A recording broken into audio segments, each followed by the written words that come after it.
vamos a conocer a estos artistas que estudiaron con Jacques-Louis David. Les comentaba ahorita a algunos de ustedes que son 3 de ellos alumnos directos de David, que son Antoine Jangreau, Anne-Louise Giraudet de Rousseau-Truasson, no sé si así se pronuncia, François Gerard, y en el caso de Pierre Narcisse Guérin, es un seguidor de David. Él no estudió directamente, pero fue un pintor que gustó mucho del estilo neoclásico. En el caso de Antoine Jangreau, es conocido por sus pinturas históricas, sobre todo en las que Napoleón aparece frecuentemente como protagonista. Vamos a ver que pinta varias cuadros relacionados con las batallas de Napoleón. Su pintura es inicialmente neoclásica, pero luego se va a acercar un poco al romanticismo. En el caso de Anne-Louise Giraudet, fue pintor e ilustrador. Varias de sus obras están inspiradas en escritos literarios y su estilo definitivamente preludia al romanticismo. Quizás sea Giraudet el que más se acerque al romanticismo. François Gerard, pintor e ilustrador, excelente retratista, pasando por la huella dejada por Gros en algunos cuadros de historia contemporánea, hasta ir también progresivamente hacia un prerromanticismo. Y en el caso de Guérin, fue pintor, dibujante, litógrafo, recurrió a la mitología, la literatura y al teatro. Él fue un pintor que tomó mucho los temas del dramaturgo francés Jean Racine, que fueron de inspiración para su obra. Comenzaremos con Antoine Jangreau. Es un pintor que nació en París el 16 de marzo de 1771 y muere también ahí el 25 de junio de 1835. Él fue hijo de un conocido pintor de miniaturas que le empezó a enseñar a dibujar a la edad de 6 años. Hacia 1785, Gros entró a pintar en el estudio de David, ahí en París. La muerte de su padre en extrañas circunstancias durante la Revolución Francesa lo obligó a mantenerse con sus propios recursos mediante la pintura. Y a partir de ese momento y hasta su muerte, su única profesión fue la pintura. Empezó a trabajar en la ejecución de retratos de algunos miembros de la Convención y en 1793 abandonó Francia, se fue a Italia, se estableció en Génova y en esa época se dedicó a producir una gran cantidad de miniaturas. Y ahí justamente en Italia conoció a Josefina, la esposa de Napoleón Bonaparte. Jean Gros, lo que veremos a través de su obra, van a ser sobre todo temas históricos contemporáneos con Napoleón como protagonista, siguiendo un estilo más apegado hacia el romanticismo que al neoclasicismo por la manera en que sitúa a todos sus personajes y bueno, hablaremos un poco al respecto de eso. Pero también tuvo éxito en el género del retrato, que va a ser una constante en su producción, y ahí sí vamos a encontrar un estilo plenamente neoclásico. Y vamos a comenzar conociendo algunos de los retratos que realizó Jean Gros. Comentaba hace un momento que en 1793 se va a Italia y se va a establecer en Génova, y es en esa época que se dedica a producir una gran cantidad de miniaturas, pero también varios retratos. Y entre los retratos que realizó se encuentra esta obra de Madame Pasteur, que está en el Museo del Louvre, en donde se refleja justamente el espíritu del siglo XVIII. En la retratística de Gros va a jugar un poco con retratos como estos, pero también algunos otros en donde los artistas les encantaba situarse como algún personaje, alguna heroína y tal. En el caso de este retrato de Madame Pasteur, la coloca como emergiendo de esa oscuridad, utiliza ese fondo neutro, oscuro, que le da mucho más prestancia y elegancia a esta mujer joven que sonríe, no mira directamente al espectador, sino como a un lado, pero con una sonrisa, pues muy agradable. Se ve que está cómoda como modelo y Jean Gros la retrata estudiando la psicología del personaje, dando un poco toda esa realidad en el retrato, todo ese verismo, pero además sin que haya distractores para ver perfectamente la figura. Pero también hay retratos como esta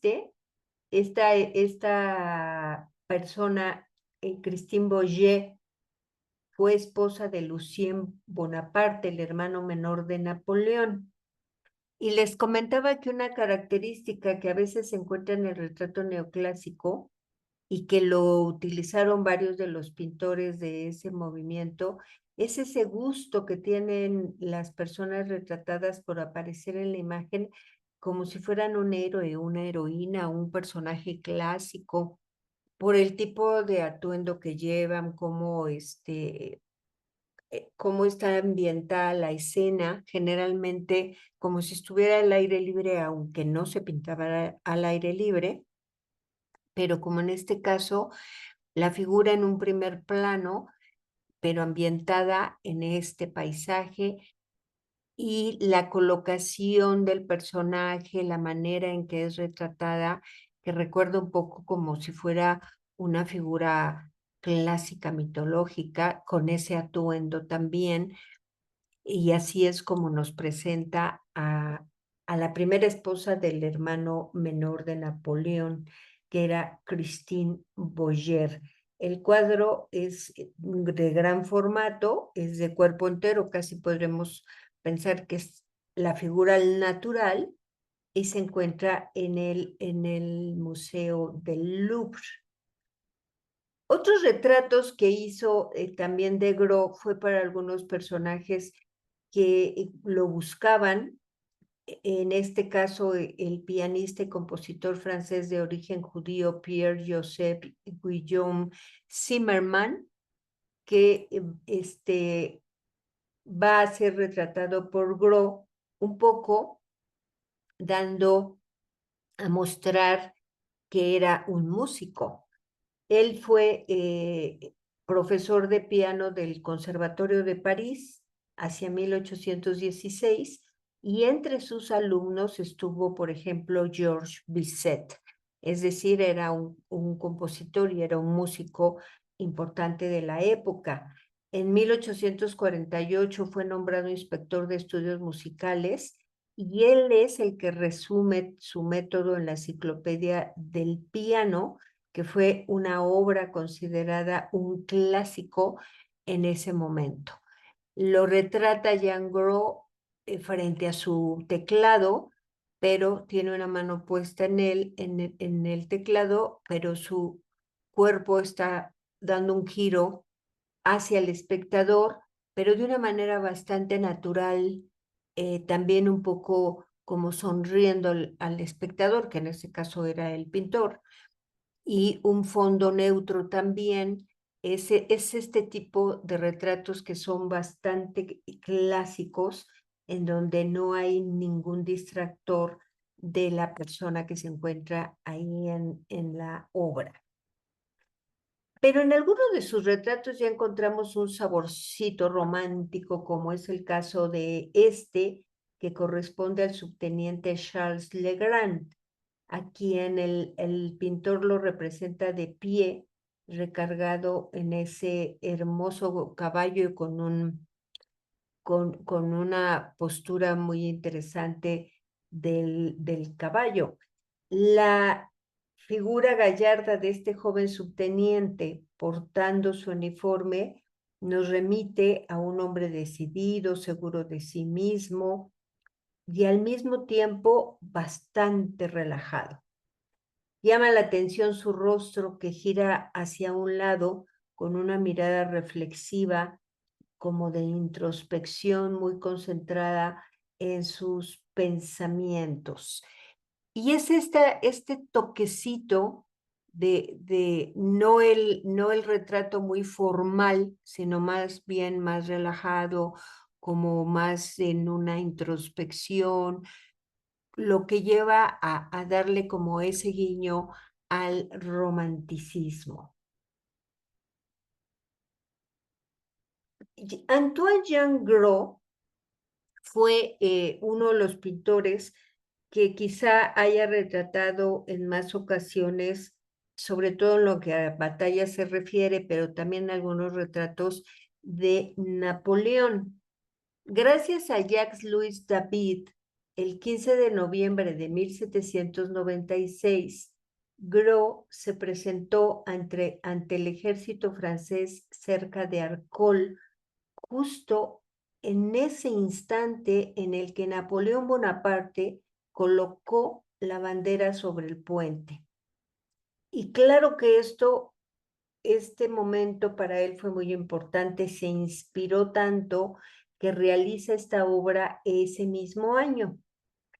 Y un año después va a ser elegido para seleccionar las obras pictóricas que debían enriquecer los fondos del Louvre. Pero en relación a este retrato, es magnífico porque nuevamente no nos presenta a un Napoleón muy, muy similar, sino que idealiza la figura de Napoleón en este retrato en particular. Bonaparte en el puente de Arcole, un retrato, pues, más o menos de mediano formato, 1,30 de alto por 94 de ancho, que está en el Palacio de Versalles, en donde estiliza al personaje de Napoleón, idealiza su rostro, el cabello, ¿no? Lo aclara, crea toda una idealización de ese momento que tanto lo esperó. El atuendo de Napoleón es sumamente bello, delicado, la manera en que está tomando por un lado la espada, por otro lado la bandera, nos hace ver cómo ha idealizado al personaje. Nuevamente lo vuelve a retratar en 1802 como primer cónsul. Esta obra se encuentra en el Museo de la Legión de Honor de París. Es un cuadro también de gran formato. El régimen del consulado fue establecido por la Constitución que hizo aprobar Napoleón Bonaparte y por la cual el poder ejecutivo era ejercido por 3 cónsules, de los cuales él era designado como primer cónsul, pero también era quien en realidad acumulaba todo el poder.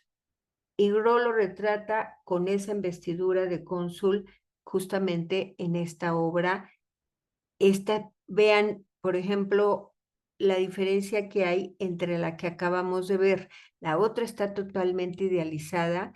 Esta ya es mucho más realista con el uniforme que llevaba entonces Napoleón como primer cónsul, nos deja ver más cómo era realmente Napoleón y se asemeja a otros retratos que realizaron artistas contemporáneos. Varios de ellos los retrataron así como primer cónsul y son bastante parecidos, pero también encontramos ese gusto que tenían estos artistas por el detalle. Lo vimos con David, lo vimos con Mengs, neoclásicos, que vimos la semana pasada, y hay ese gusto por el detalle, en este caso las texturas del terciopelo con que está confeccionado el atuendo de Napoleón, ese tipo calzas que usaban todavía en esa época, aunque va a ir variando ya el atuendo masculino. Y en el caso de Jean Gros con respecto a las batallas de Napoleón, va a ser el que más documente estas batallas, porque justamente Napoleón le va a dar el encargo de inspector de correo, que era una profesión que le permitió seguir al ejército en sus campañas militares, y por eso realizó varias obras de batallas. En este caso, el tema que elige Gros para la glorificación del nuevo regente de Francia lo extrajo de la campaña militar de Oriente Próximo, justo en el momento en el que Napoleón acudió a visitar a los soldados franceses que habían sido víctima de una epidemia de peste bubónica en Jaffa durante la estancia del ejército en Siria en marzo de 1799. Los formatos de estos cuadros son tremendos. Este mide 7 metros por 5 metros, poco más de 7 y poco más de 5, y se encuentra ahí en el Museo del Louvre. Es un cuadro que es un claro ejemplo de la pintura puesta al servicio de la propaganda política, y que nos muestra a Napoleón rodeado de enfermos en el patio de una mezquita que se había convertido en un improvisado hospital de campaña. Aparte de que sitúa a Napoleón en el centro de la composición, lo coloca bajo un arco ojival, y eso realza y destaca la figura de Napoleón en el lienzo. El artista no duda en remarcar su valentía.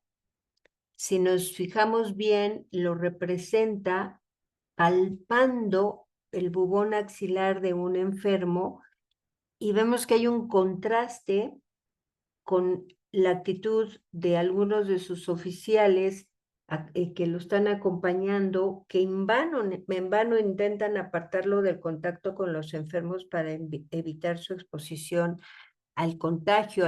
Uno de ellos inclusive se está tapando la nariz. Me acerco para que se pueda ver más.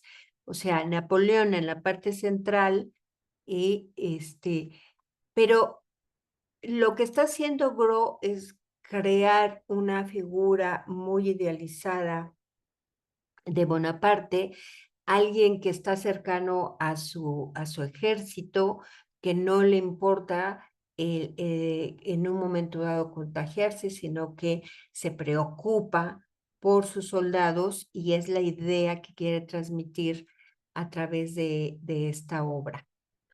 Una obra inmensa, pero también en cuanto a contenido, por cómo hace esta composición el artista de crear esta gran mezquita con esos arcos ojivales, la pintura francesa allá en lo alto de aquellas edificaciones, y ese contraste, ¿no?, que hay entre pues las personas árabes, las vestimentas, el lugar, y por supuesto la predominancia francesa. Otra batalla que documenta Gros es la de Abukir. Este fue el último triunfo militar de Napoleón en Egipto, antes de su retorno a Francia, frustrando el intento anglo-otomano de reconquistar Egipto. En marzo de 1799, el ejército turco, con unos 18,000 hombres al mando de Mustafa Bajá, desembarcó en Abukir. Cuando Napoleón, que estaba sitiando Acre, fue informado de ello, levantó el cerco retirándose de Siria. Mientras estaba de camino al sur, los otomanos derrotaron a las pequeñas guarniciones francesas del litoral egipcio. El 14 de junio, el contingente francés de Napoleón alcanzó el Cairo con tan solo 7,000 soldados. El general reunió unidades de otras guarniciones y marchó hacia el norte. Y encontró 10 días después a los otomanos congregados en Abukir. Los franceses atacaron, los inexpertos y atrasados turcos se defendieron valorosamente contra los más de 10,000 soldados veteranos de las guerras revolucionarias, y a mediodía una carga de caballería del general Joachim Murat, que es a quien está representando Gros en esta imagen, puso en fuga a los otomanos, tomó uno de los fortines y capturó a Mustafa, y con él se rindieron 6,000 hombres. En esta obra, Jean Gros hace ya una representación más que clásica, un poco más pegada ya al romanticismo, por la manera en que representa a los personajes.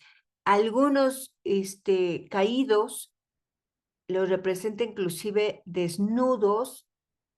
Si nos acercamos, por ejemplo, encontramos que se mezcla, aquí por ejemplo este hombre, se mezcla inclusive con la pata del caballo, o sea, están totalmente vencidos, pero es esa manera tan particular en que los representa Gros, que nos remite más a una imagen ya más apegada al romanticismo, en donde hay un poco más de expresividad en los rostros, como más expresividad de todos los sentimientos que hay en ese momento, y sitúa a uno de los, a el general Murat, que fue uno de los personajes muy cercanos a Napoleón. De hecho, era su cuñado, porque él se casó con su hermana. Y lo representa un poco como siguiendo esa idealización de las batallas napoleónicas, justo casi en el medio de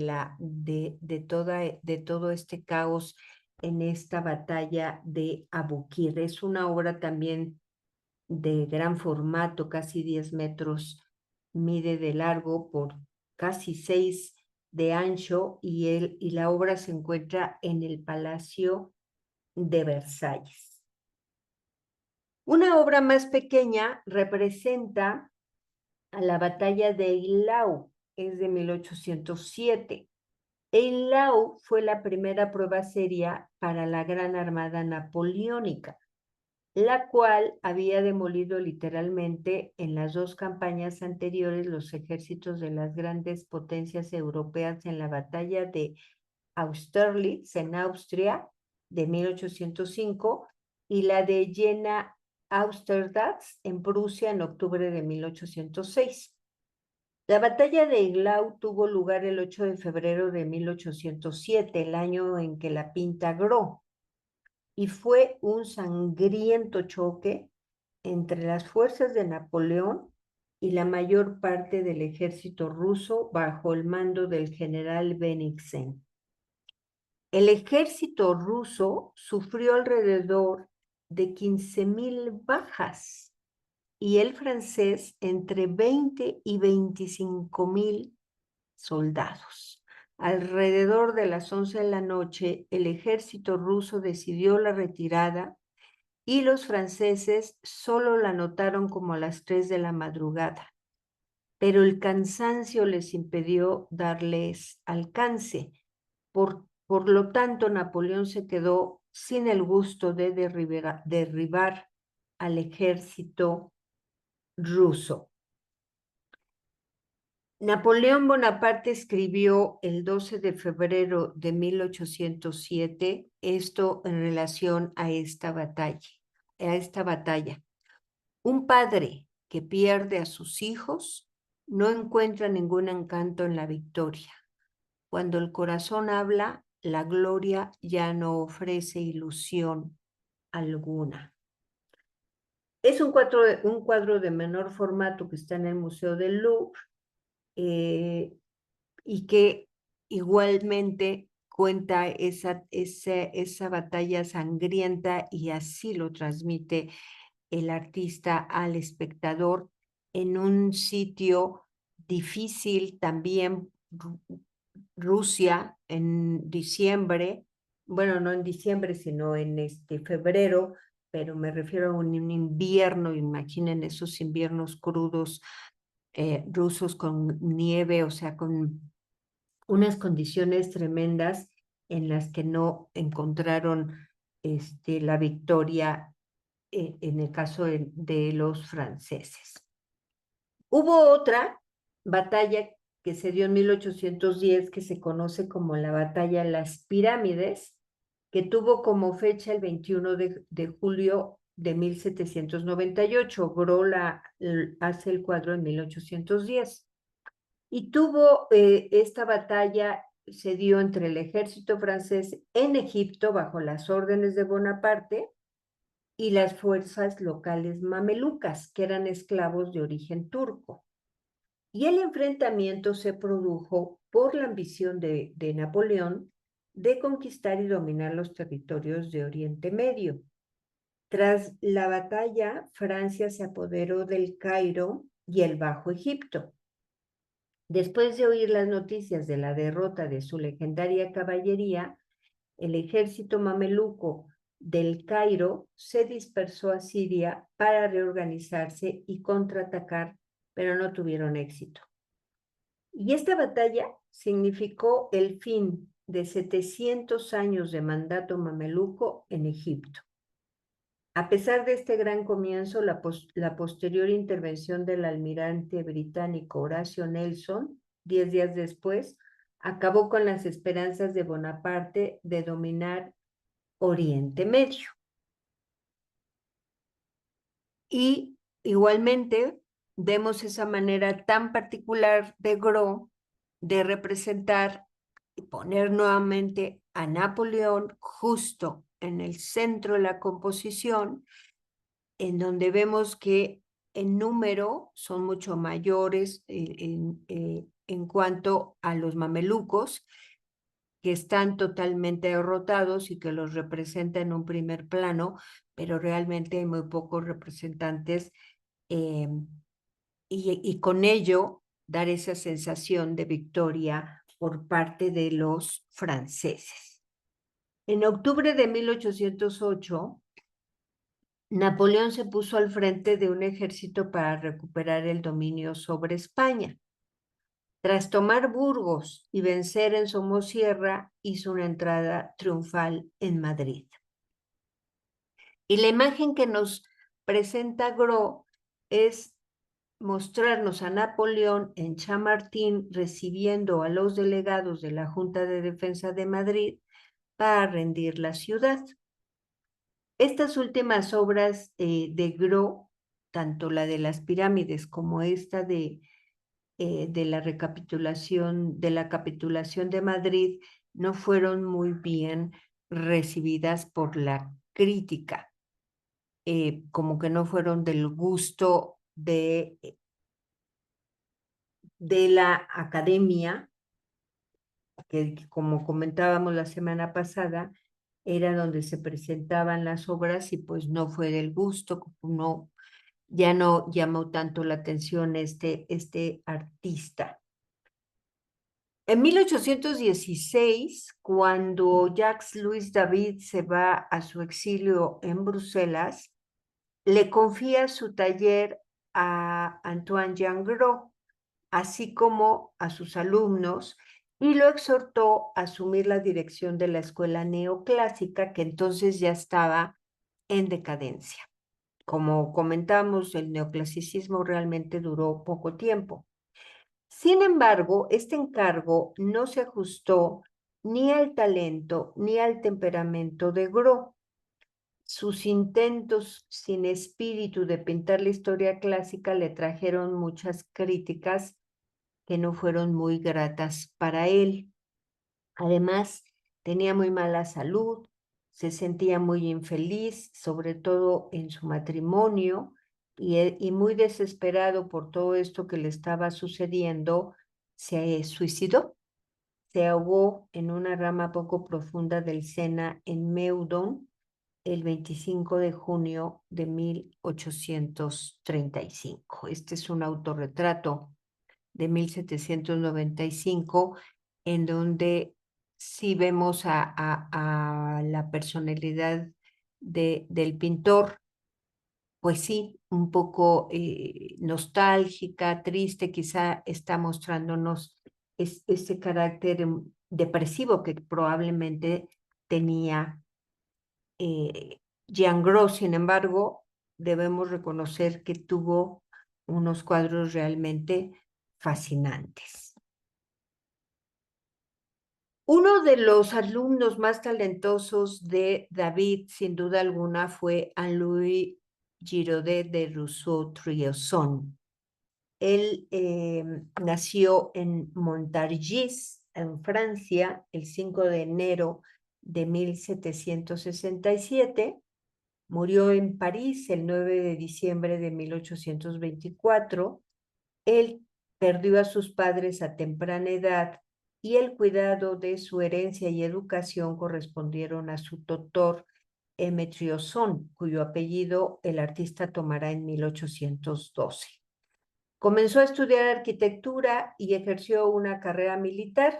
Inició sus estudios de pintura con un pintor llamado Luquin y posteriormente entró a la escuela de David, siendo uno de sus alumnos más destacados.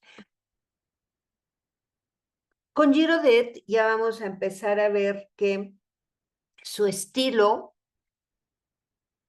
fue momentáneamente neoclásico, pero pronto va a irse hacia lo romántico. Aquí vemos una imagen muy clásica con un estilo preciso, esta imagen de la derecha, pero también va a estar muy inspirado por temas de la literatura contemporánea y eso lo hace anticiparse al estilo romántico, añadiendo algunos elementos de erotismo. Y también nos dejó algunos de sus bocetos. Él ilustró libros de escritores contemporáneos y con él inicia ese gusto por el orientalismo que vamos a ir viendo increciendo a partir de esta clase. Hacia 1789, Giraudet gana este famosísimo premio de Roma justamente con esta obra y se va a estudiar a Italia. Estuvo por allá 5 años, esto lo comentábamos la semana pasada, que el que ganaba el concurso ahí en el Salón de París tenía como premio 4 o 5 años de estudiar a los grandes maestros italianos. El tema es un tema, por cierto, del Antiguo Testamento. José reconocido por sus hermanos, es esta historia, parte de esa historia. De lo que pasa que la historia de José el Soñador, es muy larga, pero seguramente la recordarán. José tiene 11 hermanos y él es el favorito de su padre. Él es una persona que tiene sueños premonitorios porque es, según la Biblia, pues está tocado por la mano de Dios. Y eso molestaba mucho a sus hermanos, entonces lo venden con unos ismaelitas y a su padre le hacen creer que falleció a causa de la mordedura de un animal. Pero estos ismaelitas a su vez lo venden con los egipcios y ahí él, por alguna situación que no me quiero extender mucho, termina encarcelado y estando en la cárcel, varias personas que estaban ahí, entre ellos algún guardia y eso, le hizo algunas premoniciones de los sueños y cuando el faraón tiene unos sueños, él lo manda a llamar, él atina esos sueños de las 7 vacas gordas y las 7 vacas flacas. Entonces él le dice pues que va a tener 7 años de mucha abundancia y luego 7 años de sequía, y que entonces le recomienda que cuando tenga abundancia, pues que guarde, porque no nada más va a ser Egipto que va a estar con sequía, sino que va a haber hambre en muchas zonas, etcétera. Y efectivamente todo eso pasa, y entonces el faraón lo convierte, le da un lugar preponderante ahí en Egipto como un gobernante, y es ahí cuando vuelve a encontrarse a sus hermanos. Los hermanos llegan a Egipto, como mucha gente llegaba a Egipto en ese momento en que había sequía por todos lados, buscando alimentos en Egipto, en donde era el único lugar en que sí los había. Pero no lo reconocen en una primera ocasión, sino que tiene que pasar un tiempo hasta que finalmente reconocen José reconoce a sus hermanos. Bueno, finalmente los perdona y tal, les dice que quiere ver a su padre y a su hermano menor, etcétera. Bueno, este es el momento, y es el momento que elige Girodet para transmitir ese momento en donde José reconoce, o más bien José es reconocido por sus hermanos. Y vean que todos ellos se abalanzan un poco con una manera de súplica de que los perdone, porque pues ellos lo habían dado por muerto ante los ojos de su padre, y además andaban buscando alimento ahí en Egipto. Entonces es cuando es reconocido. Es una obra totalmente clásica, a manera de friso, con una arquitectura también muy clásica, y como les digo, con esta obra gana el concurso para irse a estudiar a Italia.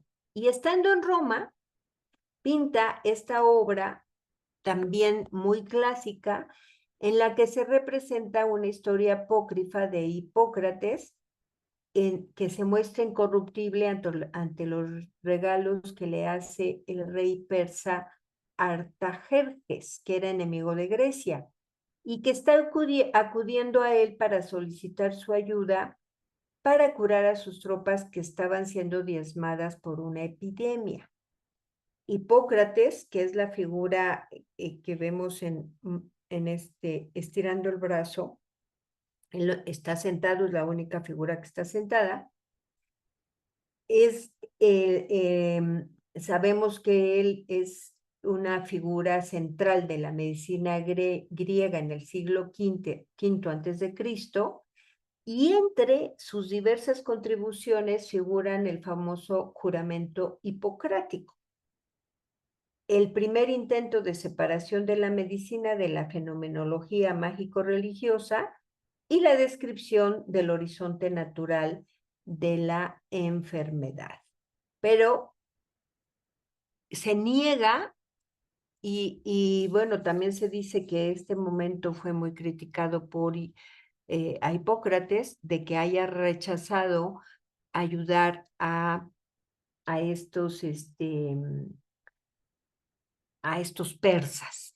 Entonces encontramos esta figura también de manera muy clásica, como si fuera un friso, en donde vemos claramente en dónde está situado Hipócrates, y a la izquierda sus discípulos, y cómo está rechazando todos estos obsequios de los persas, a quienes el artista representa con esos atuendos blancos, casi como si fueran uniformes, en donde claramente podemos distinguir a estas dos, a los dos grupos de figuras. Es un cuadro bastante interesante en esa época clásica de Girodet, en donde además vemos un preciso dibujo, un estudio de la anatomía del cuerpo humano perfecto. O sea, se nota que es que es un discípulo de David en esta obra.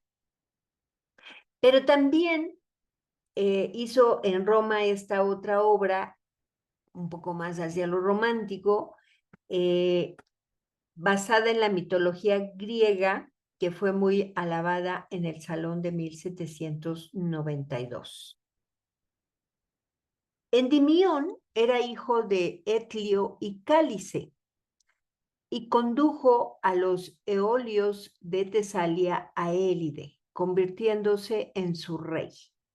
Y la más célebre leyenda relacionada con él habla de sus amores con la luna. A Endimión se le representa como un hermoso y joven pastor que provocó a la luna una intensa pasión, por lo que decidió unirse a él.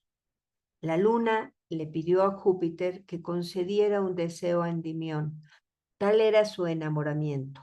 Y le pidió que se durmiera en un sueño eterno para conservarse eternamente joven. Vemos cómo resuelve el tema en Girodet, en donde la luz ocupa un papel determinante en la composición, extendiéndose sobre las formas para realzarlas, envolviendo todo el conjunto en un halo de poesía romántica, a pesar del academicismo por el que las figuras se caracterizan. Es decir, sí, hace una figura claramente clásica porque tenía un dibujo perfecto, pero sitúa a este personaje como si estuviera en una cueva. Vemos cómo caen los rayos del sol, cómo atraviesan esa vegetación y se posan en el cuerpo de Endimión, que está plácidamente dormido, pero en una posición muy erótica, y ese ángel que lo acompaña como si estuviera cuidando su sueño, ese sueño eterno, que lo hace caer Júpiter a través de la petición de la luna. Es una historia sumamente romántica. Pero también algunos de estos pintores, veremos a dos de ellos, que van a realizar otro tipo de mitología. La obra fue encargada a Girodet en 1801 para decorar el pequeño palacio de Malmaison que Napoleón estaba proporcionando, lo tenía para su propio uso. Y hay dos pinturas sobre el tema que debían flanquear el pecho de la chimenea en la sala de recepción. El otro lo pintó François Gérard, que veremos un poco más tarde. Y fueron las dos únicas pinturas elogiadas por el dueño del palacio, y no sin razón. Napoleón también fue capturado por la ola del entusiasmo por estas epopeyas en prosa del legendario poeta gaélico Ossian. Ossian era un bardo ciego que canta sobre la vida y las batallas de Fingal, que era un guerrero escocés. Según una traducción de un ciclo épico de poemas escoceses de la Edad Media, que causó sensación cuando fue publicado en la cúspide de la era de las revoluciones y tuvo un impacto cultural masivo durante los siglos XVIII y XIX. En esta pintura, Girodet, vemos que coloca a los héroes rodeando al poeta ciego de Valhalla, en devoción fanática y listos para la batalla. Vemos a estos héroes guerreros caídos de la historia, iluminados como un resplandor interior y como en recompensa rodeados de doncellas flotantes parecidas a las alas. Por supuesto que varias de las personas cayeron en el influjo de estos de estos supuestos fragmentos irlandeses antiguos que fueron desenterrados hacia 1762, y entre ellos el propio Napoleón, que encarga estas obras, pero posteriormente se determinó, más o menos 10 años después de la muerte de la persona que los descubrió, se descubrió que los poemas eran falsificados y que habían sido escritos por él a partir de algunos fragmentos de sagas.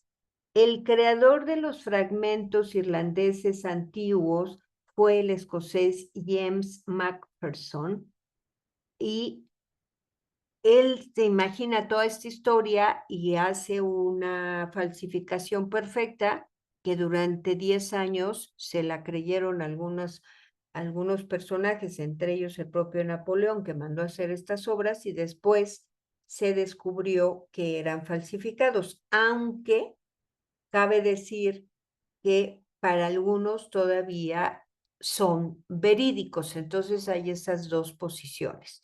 Los que según descubrieron que son una falsificación, y otros que siguen pensando que sí son verídicos. Lo cierto es que Girodet hace una representación muy etérea, colocando a Ossian en la parte central de la imagen. Con a nuestra derecha vemos a estos personajes caídos franceses que llegan justamente a la figura de Ossian y conocen todo este mundo de una mitología, diríamos que celta, pero como les digo, parece ser que no fue realmente verídica. Hacia 1806, Girodet expone esta obra con la que obtiene un premio decenal.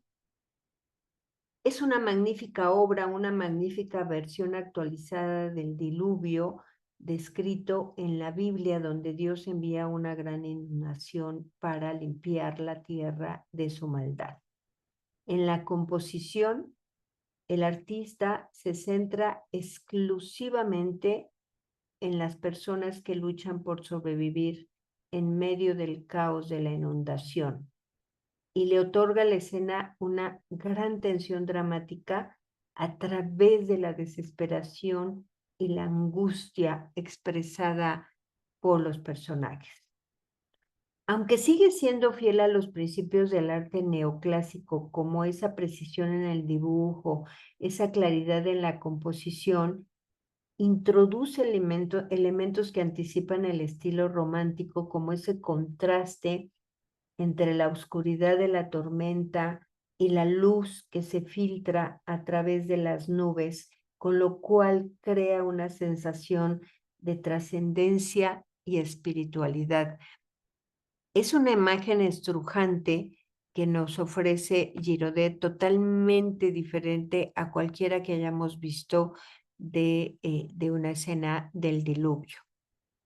Va más allá de lo clásico.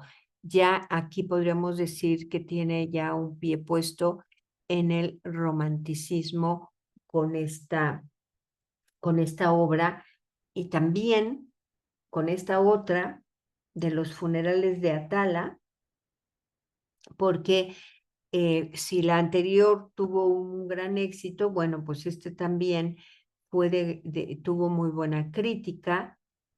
El interés por los temas mitológicos procedentes de otras culturas es un síntoma más de esta inclinación romántica, como se puede observar en la obra. Pero fíjense qué interesante, porque en este caso la imagen está basada en una historia contemporánea, una historia de Chateaubriand, que se publicó en 1801, en la que narra la historia de amor entre Shaktas, que era un indio natche, y Atala, hija de una india cristiana. Atala decide tomar un veneno porque no puede casarse con Shaktas. Y aquí vemos que el cuerpo de Atala violentamente iluminado, contrasta con la oscuridad del interior de la gruta y nos invita a salir al exterior, donde hay otro foco de luz que ilumina una cruz fuera de la cueva, que es el emblema de la muerte y de la resurrección.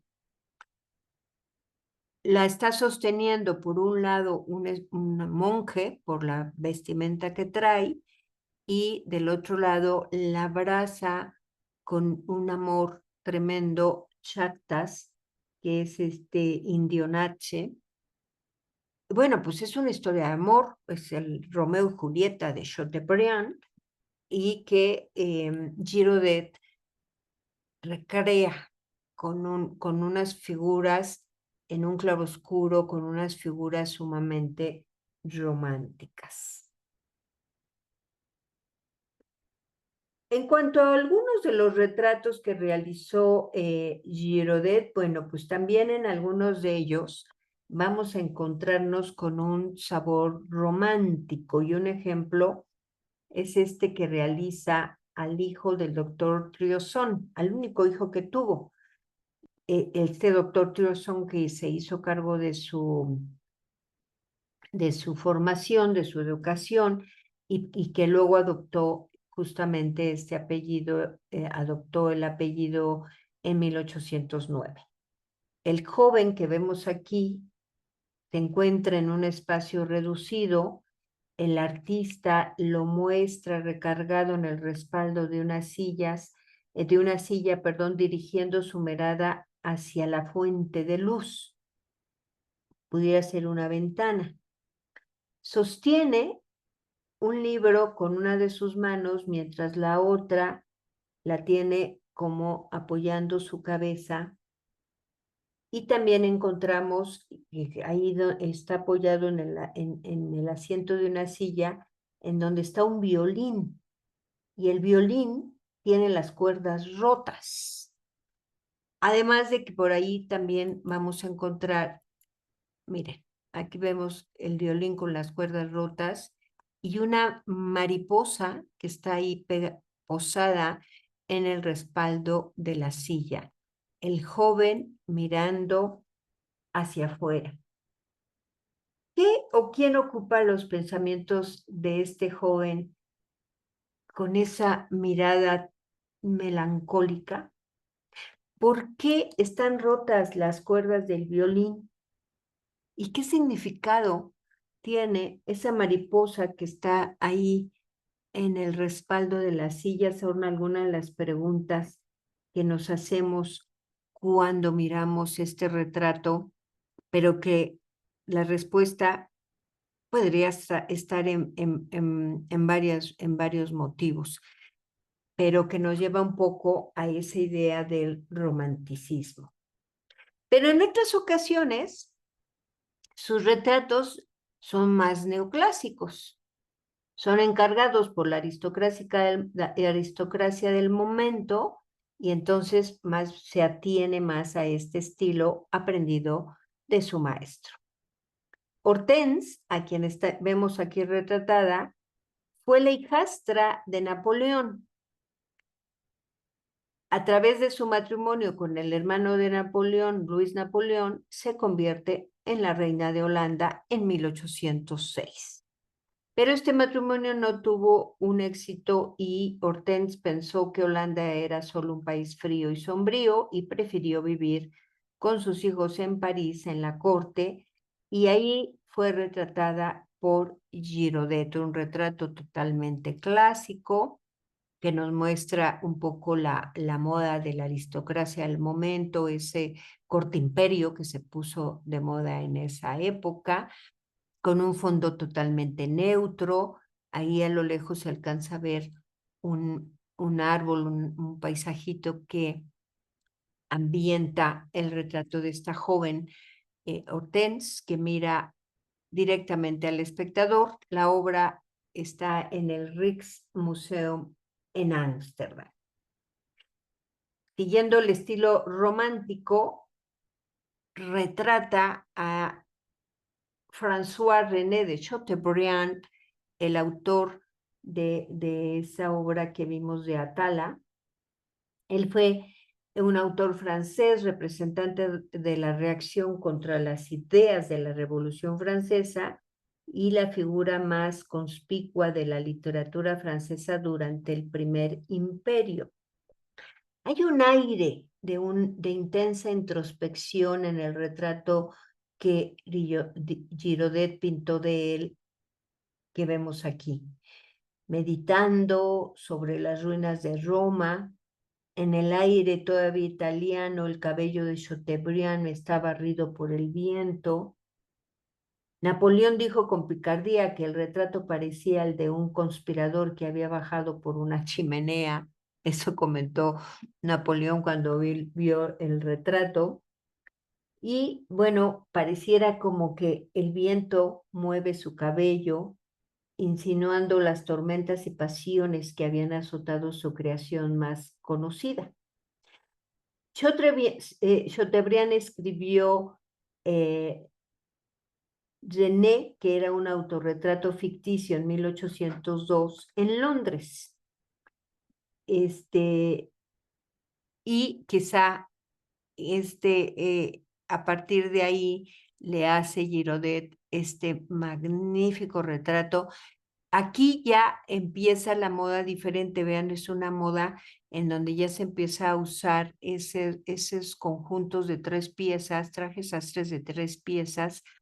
Ya el pantalón ya no es la calza o el mayón, sino ya va a ser un pantalón más recto, y va a cambiar la moda varonil, que luego a partir de ahí y hasta la actualidad no ha cambiado mucho. También en un estilo neoclásico retrata a este arquitecto y dibujante francés, Charles-Louis Balzac. Él realizó varios dibujos sobre los monumentos de Egipto, así como vistas de varios edificios egipcios interesantes. Por ejemplo, dibujó el interior de la mezquita madraza del sultán Hassan, dibujó el palacio de Karnak, la gran esfinge y las pirámides de Giza. Y el artista se ha esmerado en proporcionar una imagen muy cuidada de Balzac, una atención a cada detalle del rostro de este personaje, las calidades del atuendo que viste. Es un retrato sin duda de una excelente factura, mirando al espectador con un estudio también de la psicología del personaje, la esencia, nos la muestra Girodet a través de sus retratos. Y se contrapone definitivamente al retrato que acabamos de ver, en el que no puede negarse el magnífico dibujo, la excelente factura de texturas en todos los elementos de la composición. Sin embargo, es un retrato muy rígido. Probablemente no posó Napoleón para el artista.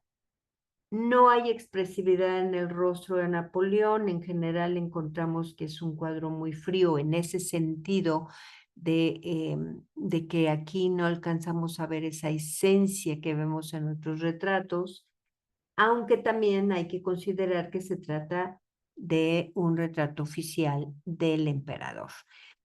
Vamos a ver varios retratos que realizaron los artistas de la época a Napoleón en traje imperial. Vamos a irlos viendo poco a poco. En algún momento veremos a todos los retratos juntos. Por lo pronto, este se encuentra en Inglaterra, en el Museo Bowes. Pero vean, cómo que aquí, como no tuvo el modelo, es un retrato oficial, lo muestra muy frío, claro, con toda la simbología y la pompa del emperador, pero cuando vemos otro retrato como este, vemos que teniendo al modelo, conociendo en vivo el rostro de la persona, estudiando su psicología, entonces Girodet realizaba unos retratos verdaderamente maravillosos. Esta fue una de las últimas uno de los últimos cuadros de Girodet, pero que nos da esa meticulosa técnica característica del neoclasicismo de su maestro David, así como esas formas perfeccionadas del Renacimiento florentino que estudió Girodet. Es un retrato a Madame Jacques-Louis Etienne Risset. Ella era esposa, más bien su esposo era un prominente funcionario del gobierno y su hijo era Marie-Frédéric de Risset. Y Marie-Frédéric fue conservador del Museo del Louvre y más tarde se convirtió en director de Museos Nacionales de Francia. Cuando el Louvre se convierte en museo, él se va a convertir en uno de sus directores. El retrato de verdad tiene una factura excelente. Además del rostro de la mujer, el cabello muy cuidado, la piel que la cubre, la piel de la mujer, la piel humana, pero además la piel de ese abrigo que tiene es excelente. El encaje, la transparencia, el encaje, el terciopelo del vestido negro, bueno, es un retrato verdaderamente excelente. Algunos de los estudios que hizo Girodet y que luego utilizaba para obras de mayor tamaño, es vamos a encontrar en estas imágenes que son verdaderamente fantásticos. Este es el estudio para retrato de un indio que se encuentra en el Museo Metropolitano de Nueva York. A partir de Girodet, a partir de estos pintores, vamos a encontrar un gusto por los pintores franceses, un gusto por el orientalismo. Aquí vemos otro estudio que hace de la cabeza de el retrato de Mustafa de 1819, que también es excelente y les llama mucho la atención esta cultura por todo ese cromatismo que tenía, era algo que llamó muchísimo la atención a los pintores franceses. Aquí vemos otro cuadro, excelente también, cabeza de mujer en un turbante de 1820 que está ahí en el Museo Hermitage en San Petersburgo. Magnífico, por ejemplo, vean cómo realizó las texturas del turbante. Es una especie de mascada, pero que crea de una manera, o recrea más bien de una manera magnífica, así como los rizos de esta bella joven que mira directamente al espectador, esbozando una sonrisa. Girodet quizás sea el artista alumno destacado de David, pero más proclive hacia el romanticismo. Otro alumno de David fue François Gérard. También fue pintor de la corte de Napoleón I y más tarde de Luis XVIII y de Carlos X. Y fue el retratista de las familias soberanas de Europa. Fue pintor e ilustrador de padre francés y madre italiana. Él nació en Roma, donde se aficionó a la pintura italiana y a la música. En 1872 regresó con su familia a París y gracias a los contactos de su padre fue admitido en la Pensión du Roi, institución creada para albergar artistas jóvenes. Fue discípulo del escultor Agustín Pajau, del pintor Nicolas Guy-Brenet y a partir de 1786 de Jacques-Louis David.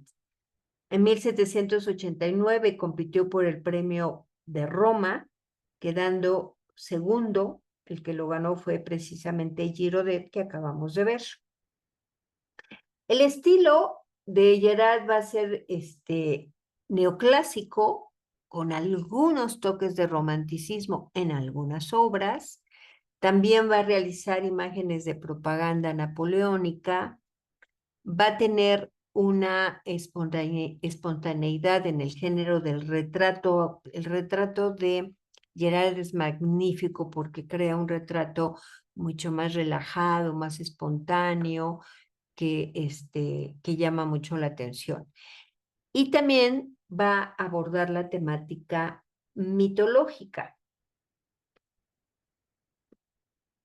Gerard trabajó para el editor Pierre Didot, ilustrando obras de La Fontaine, de Virgilio y de Jean Racine. Debutó en el Salón de 1791, pero es en el de 1795 cuando alcanzó el éxito con esta obra que vemos aquí, Belisario, pintada en tan solo 18 días. El tema que eligió está inspirado en una leyenda ficticia que revivió el escritor francés Jean-François Marmontel en 1767, que se llamó justamente Belisario, y que era un general bizantino ciego además por orden del emperador Justiniano.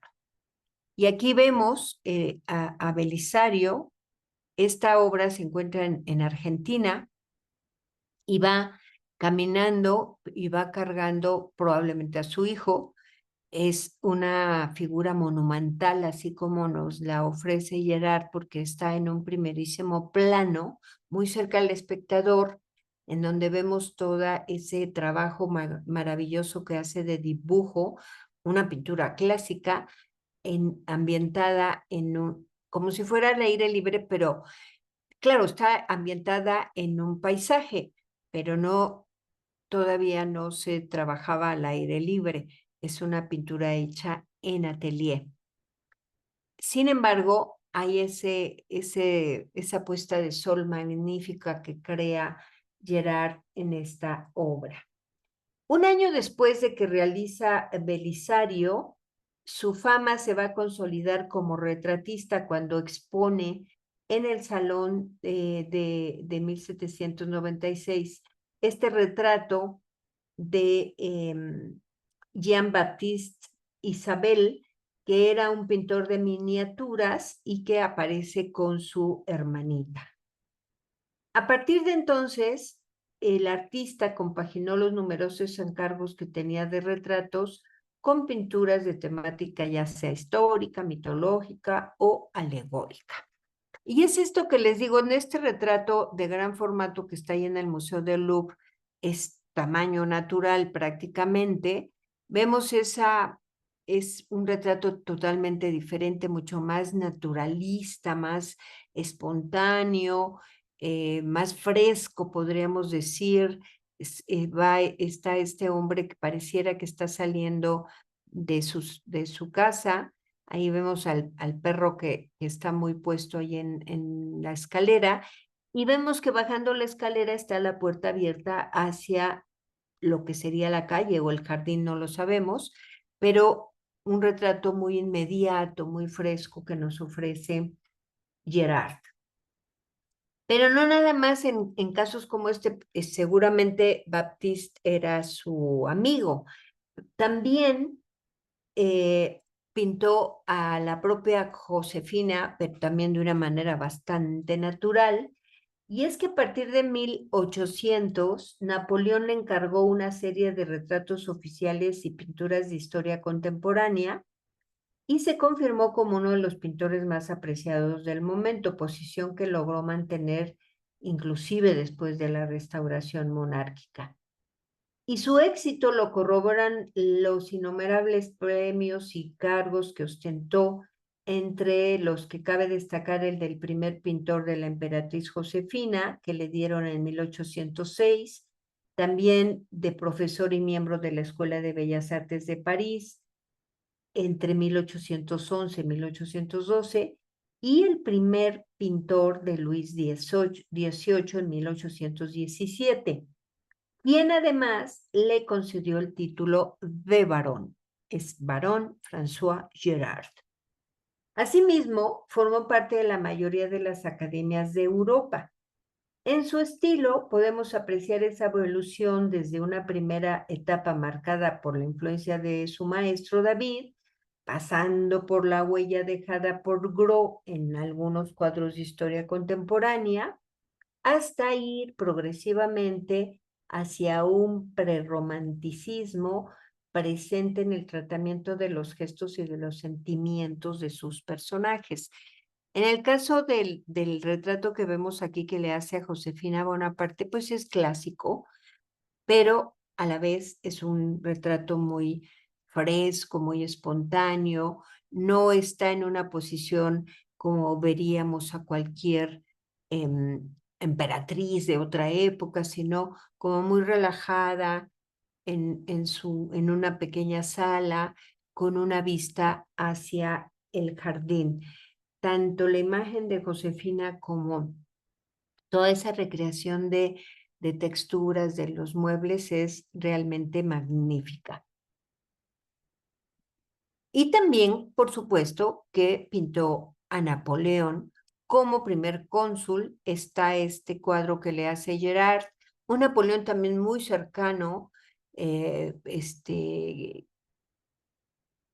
diferente a otros que hemos visto, también un poco idealizada la figura de Napoleón. Es un cuadro de mediano formato que se encuentra en el castillo de Chantilly en París. Y también, por supuesto, que retrata a Napoleón como emperador. Este se encuentra en el Rijksmuseum, un retrato de gran formato, 2,26, o sea, más allá del lo natural, o sea, está, realmente es enorme el cuadro, es un lienzo con un gran emperador, en donde tampoco seguramente estuvo posando para él, pero encontramos todos los elementos de poder que tenía Napoleón, y que encontramos ahí, alrededor de la figura. Esa capa con el armiño, una capa de terciopelo con piel de armiño, y bueno, pues es una figura magnífica que al servicio del poder, por supuesto, ¿no? Por todos esos símbolos de poder que hay alrededor de esta figura. Hubo una modelo, bueno, no precisamente que fuera modelo a propósito, sino era una figura muy importante en la época, en esta época en Francia. Ella era Juliette Recamier, que era la organizadora de un famoso salón literario en el París postrevolucionario y napoleónico, y entonces fue un personaje que fue muy retratado en la época. Gerard la retrata aquí de una manera muy, también muy relajada, en una especie de terraza abierta. Vemos que hay un cortinaje que cierra una parte de la terraza, esa que sirve de fondo para Juliet. Está recargada en una silla, pero viendo, o sea, volteando con una postura, con un escorzo con una posición como si como si el espectador hubiera llamado su atención y voltea todo el cuerpo para vernos.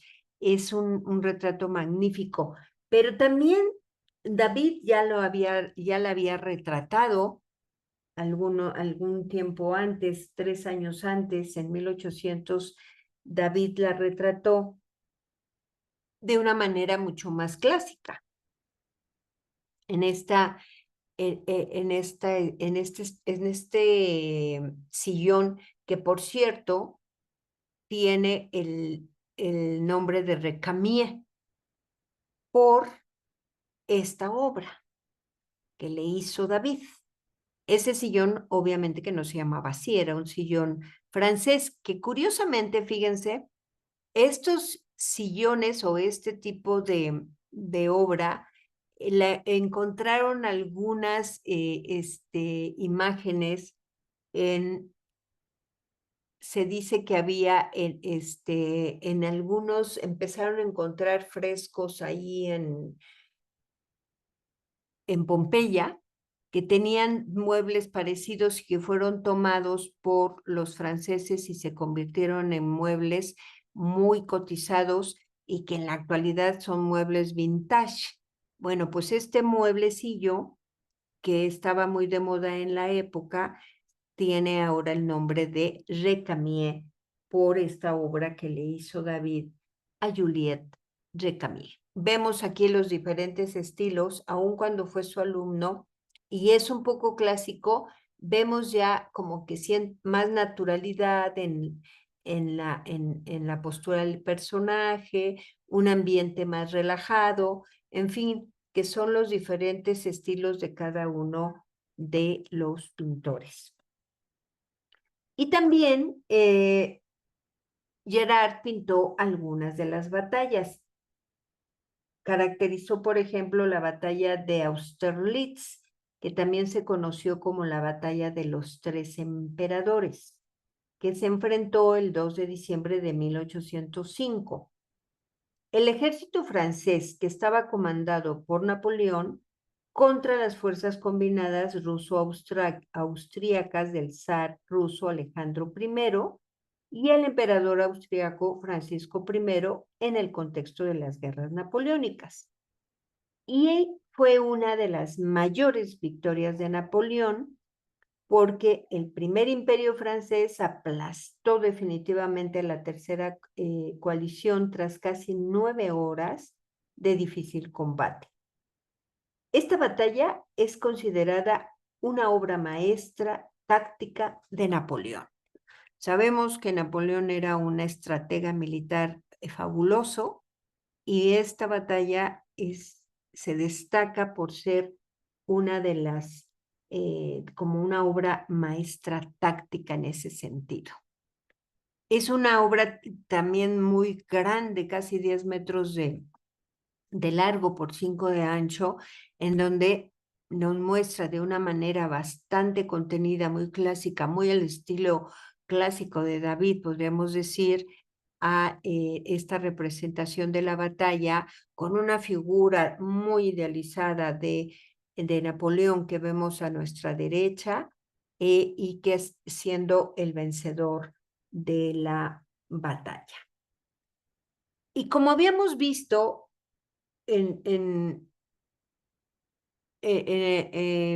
hace un momento, Gerard va a ser el pintor que haga la otra parte de estas obras encargadas por Napoleón con la figura de Ossian, en este caso, Ossian despertando a los espíritus a las orillas del Loira con el sonido de su arpa. También de una manera bastante etérea, recordemos la anterior que hizo Girodet y cómo ambas se relacionan porque fueron encargadas para el mismo lugar y entonces tenía que haber cierto paralelismo entre ellas. En el caso de Gerard son menos figuras, como un poco más etéreo, pero sin duda una pintura bastante clásica en su composición. Una obra de las más conocidas de Gerard con un tema mitológico es esta que vemos aquí, que está ahí en el Museo del Louvre, de Eros y Psique. La joven princesa Psique es sorprendida por el primer beso de Cupido o el amor, que es invisible para ella. El mito antiguo que aquí se cuenta es una historia de amor, pero también es una alegoría metafísica. Psique es la personificación del alma humana. Esta obra atestigua la evolución del neoclasicismo hacia la expresión de la sensualidad y hacia una cierta abstracción formal. Es una obra totalmente clásica, como podemos ver, y Gerard hizo otras obras de corte clásico más adelante, en donde cambia un poco su estilo, hace figuras mucho más realistas, no las hace tan etéreas como esta imagen que vemos aquí de Daphnis y Chloe, que es una obra basada en la novela del novelista griego del siglo II, Longo, conocido también como Longo de Lesbos, y que tuvo solamente esta obra, que así se llamaba, Daphnis y Chloe, y que es la historia de dos niños abandonados en un bosque y encontrados por dos matrimonios de pastores.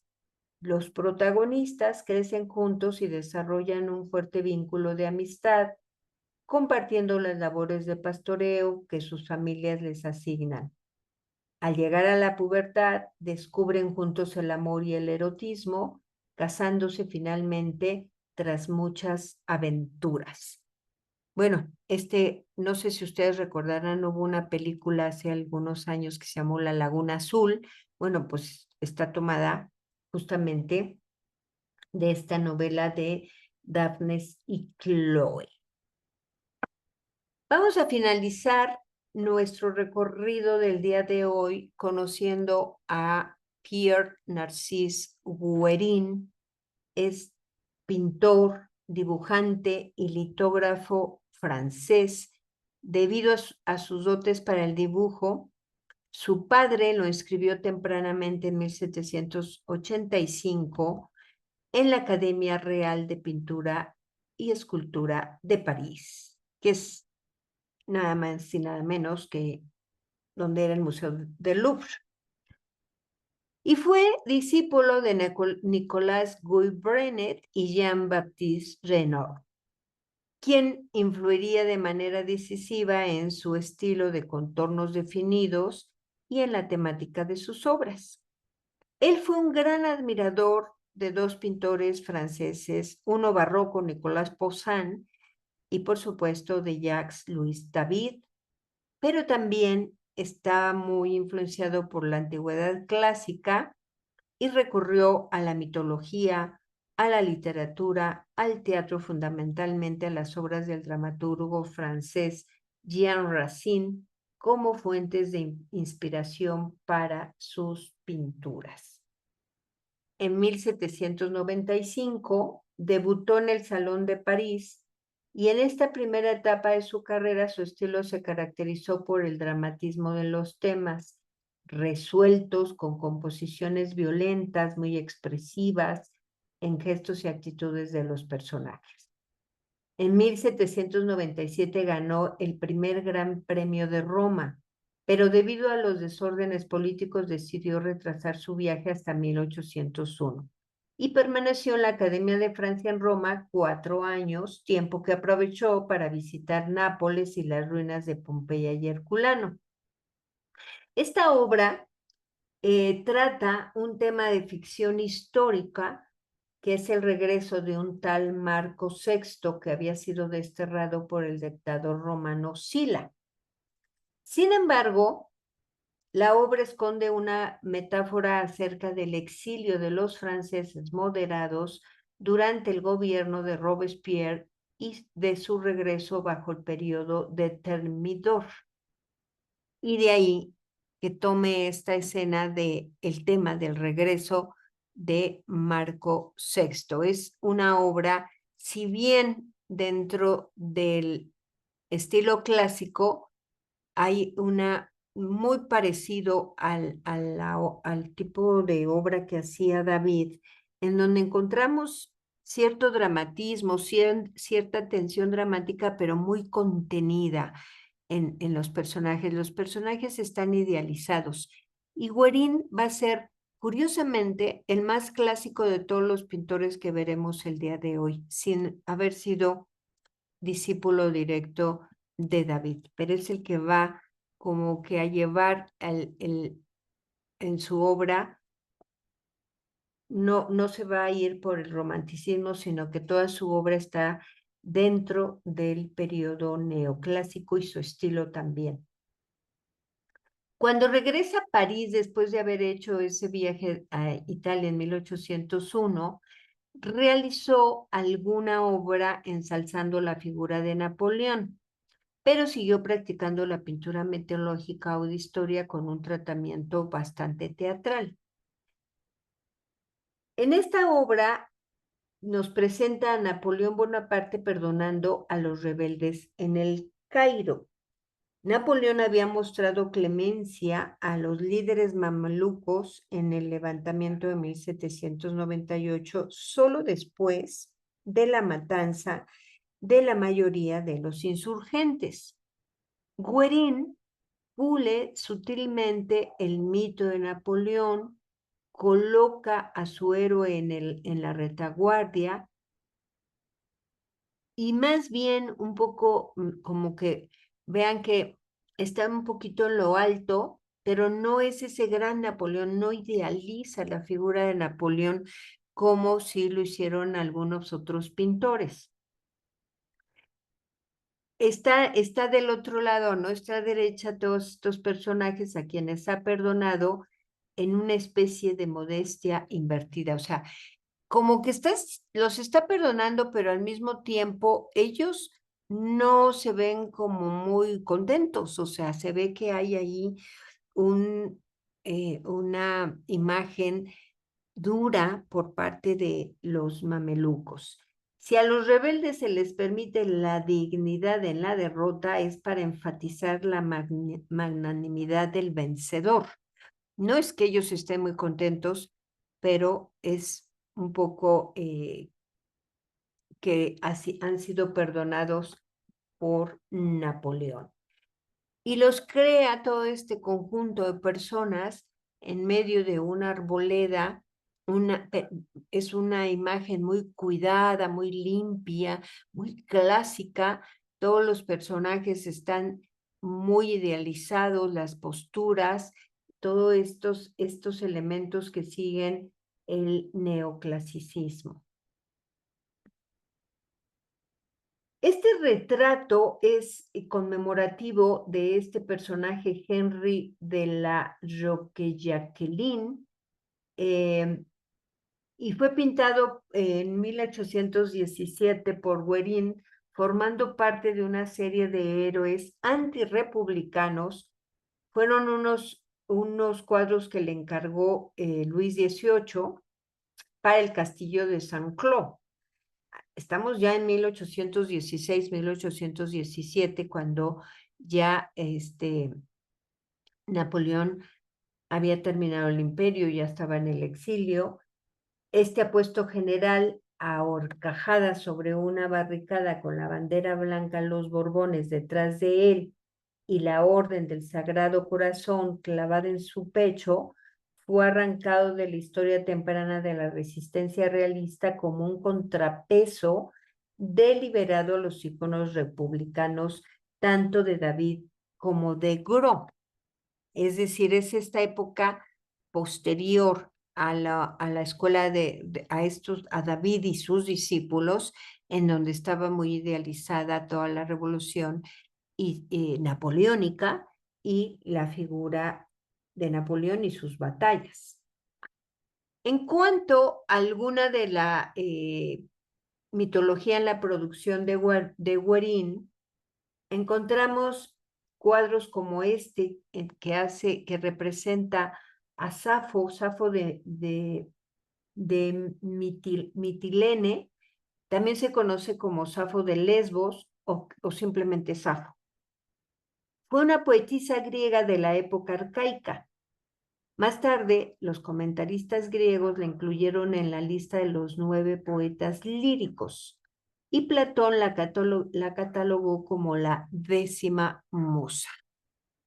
Aquí podemos ver nuevamente ese estilo tan clásico de Guerin en esta imagen de Safo, que toda la figura de ella es monumental en un primer plano, con su lira, ella está recargada en la lira, una figura escultórica básicamente en este jardín muy, muy clásico.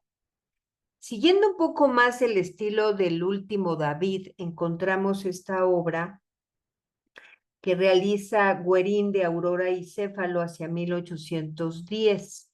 En la mitología griega, el Eoliocéfalo era hijo de Deioneo, rey de la Fócide y Diomede. Céfalo se casó con Procris, una hija de Erecteo, y ambos se habían jurado eterna fidelidad. Eos, la diosa de la aurora, estaba condenada a enamorarse consecutivamente de mortales por decisión de Afrodita, que no le perdonaba el haberla encontrado en el lecho con su amante Ares. Y tras el desafortunado fin que tuvo su primer amado mortal Orión, Eos se encaprichó de Céfalo, le secuestró e intentó hacerlo su amante, pero Céfalo la rechazó, recordando los votos de fidelidad de su esposa. Entonces Eos trató de convencerle de que Procris faltaría a su promesa a cambio de riquezas. Y para dejar que se convenciese por sí mismo, Eos dio a Céfalo la forma de un forastero y bajo esta apariencia le dejó marchar para que probase la castidad de su mujer. Así, fingiendo ser otro, Céfalo intentó sobornar a su amada con regalos y Procris accedió a acostarse con él. En una versión alternativa, Procris se acostó efectivamente con un tal Teleón a cambio de una corona de oro y Céfalo descubrió esta infidelidad. Lo cierto es que pues, al parecer Eos le demostró que tenía razón y ya no sabemos qué pasó más en la historia, pero Guerín nos presenta a la aurora y Céfalo. La aurora es justamente Eos, que se le aparece allí en los sueños y que se enamora de Céfalo. Pero también nos va a representar a Morfeo, Morfeo, que es el dios de los dioses, lánguidamente adormecido, con los brazos extendidos sobre la cabeza. Y es sorprendido en el sueño por Iris, que es la mensajera de los dioses, y también personifica al arco iris, mientras la acompaña el pequeño Eros o Cupido sobre una nube. Iris, que también llega en sueños, seguramente enamorada por este dios Morfeo, como todos los dioses, pues muy bello. Y bueno, de ahí viene ese, estoy en brazos de Morfeo, o sea, estoy en el sueño profundo. Según iba avanzando el nuevo siglo, el estilo de Guerín se fue sosegando progresivamente, pero no perdió ni fuerza ni expresividad y alcanzó una elegancia y sutileza, evitando esas composiciones violentas o aspavientos de los personajes. A partir de 1815 dedicó gradualmente más tiempo a la docencia y se convirtió en director de la Academia de Francia en Roma. Y ahí en Roma realiza esta obra de Eneas narrando a Dido de sus infortunios en Troya. En fuentes griegas y romanas, Dido aparece como la fundadora y primera reina de Cartago, que es el actual Túnez. Su fama se debe principalmente al relato incluido en la Eneida del poeta romano Virgilio. Ella era hija del rey de Tiro, Matán I, y tenía dos hermanos, Pigmalión, quien heredó el trono de Tiro, y la pequeña Ana. A su regreso a París y como reconocimiento, bueno, eso ahorita se los comento, la obra es interesante porque encontramos que hizo un primer esbozo que se encuentra en el Museo del Prado, vemos aquí el boceto, y luego, después de analizarlo y estudiarlo, cambió y finalmente se decidió hacerlo, como lo vemos en la imagen derecha, mucho más clásico, en el sentido de más cuidada las formas, más cuidado el dibujo, un dibujo muy preciso, muy lineal, con algunos detalles bastante clásicos como esas columnas y un paisaje a lo lejos en una perspectiva aérea. El que está en el Museo del Prado, que era un primer boceto, pues parece que no terminó de gustar al artista e hizo algunos cambios bastante profundos, como podemos ver. Después de estar un tiempo en Roma siendo el director de la Academia de Francia, estuvo hasta 1828, después regresa a París, ahí tiene un reconocimiento por el rey Carlos X, que le concede también el título de barón, y es nombrado oficial de la Legión de Honor. Sin embargo, no estuvo mucho tiempo en París y poco después volvería a Roma hasta su muerte. A partir de 1815, dedicó gradualmente más tiempo a la docencia y, bueno, más bien ya eso ya les había comentado, está repetido, perdón. Y en esa época que está en Roma, hace esta pintura que nos recuerdan que el trabajo de David, él era un gran admirador de David, nos representa el momento en que Clitemnestra está a punto de asesinar a su desprevenido esposo Agamenón con la ayuda de su amante Egistis. En la composición de Guerín, Agamenón duerme con sus armas dispuestas a un lado y no se da cuenta de su muerte inminente mientras sus asesinos se cuelan en su habitación.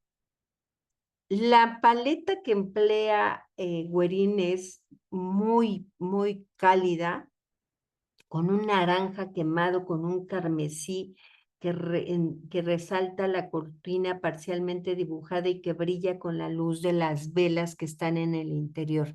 Es una tensión dramática tremenda, pero a la vez muy contenida, muy clásica por las formas con la que representa Guerín la escena, muy cuidado el dibujo, muy cuidado los personajes con un dibujo excelente que sin duda podemos encontrar en él a uno de los más fieles seguidores del neoclasicismo. Por supuesto, porque fue uno de los mejores continuadores del estilo neoclásico de David, pero además aseguró la transición hacia el romanticismo posterior, como demuestra el hecho de que entre sus discípulos se encontraran artistas como Theodore Géricault y Eugène Delacroix, dos artistas románticos que justamente fueron alumnos de Guerín, cualquiera lo diría, pero así es. Los veremos en próximas clases ya cuando empecemos con el romanticismo, pero bueno, con esta imagen terminamos la clase de hoy con este gran artista Guerín, que muy, muy importante y que con él prácticamente se va a cerrar el neoclasicismo. Bueno, con él y con el que veremos la próxima semana, que quizá también sea uno de los más clásicos, que es Jean-Dominique Ingres. Espero que les haya gustado la clase y no sé si tengan algunas preguntas.